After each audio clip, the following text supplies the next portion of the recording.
Welcome to the weekend edition of the Nightly News. And Ted, before I get into the topic that I want to talk to you about, there's an election that's going to be held this following Tuesday in Georgia with, the football legend, good guy Herschel Walker, and he's running against some weird guy.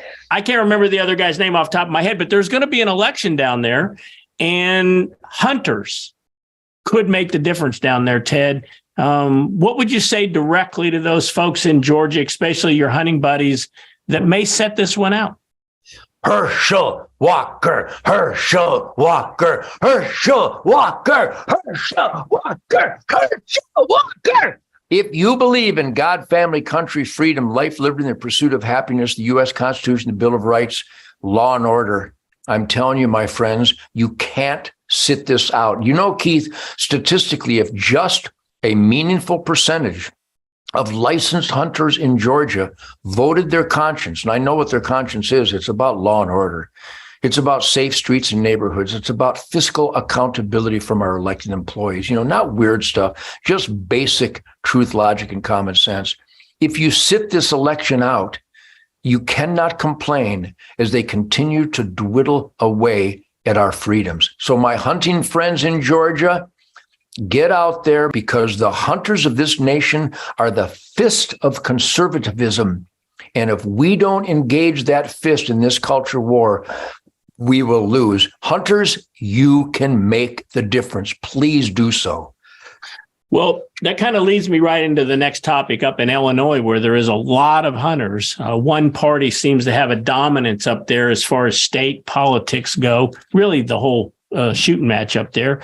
No pun intended, but there's a bill in the Illinois Senate right now, Ted, that if it passes would prevent guns from being a raffle prize, which would, in all essence, be a devastating blow to conservation organizations like Hunter Nation, Ducks Unlimited, Rocky Mountain Elk Foundation, and so on and so forth.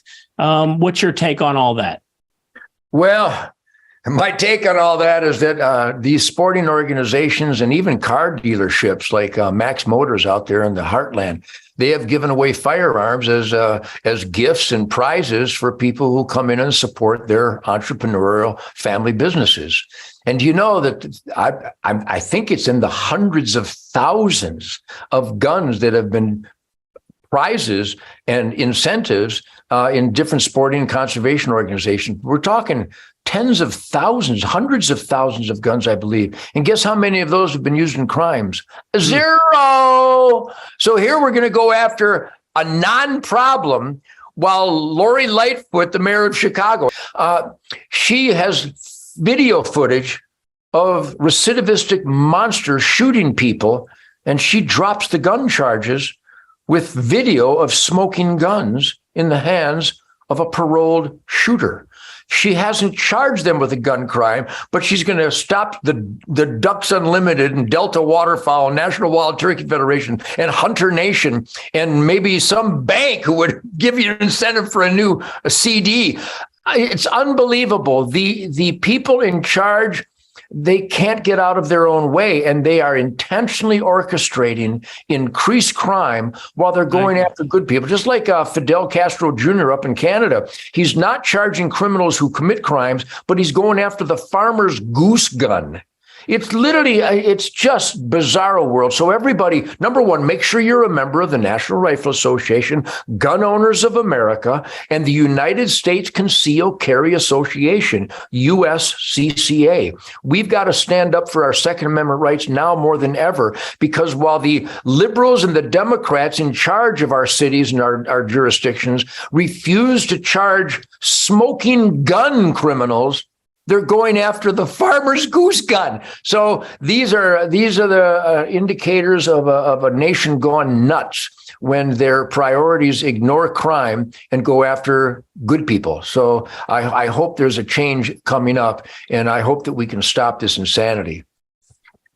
Ted, appreciate your time. I know you've got some hunting on your afternoon plans today as we film this, and I do as well. So I'll let you go, and we'll see you next week right here on the Nightly News, where there's absolutely no what?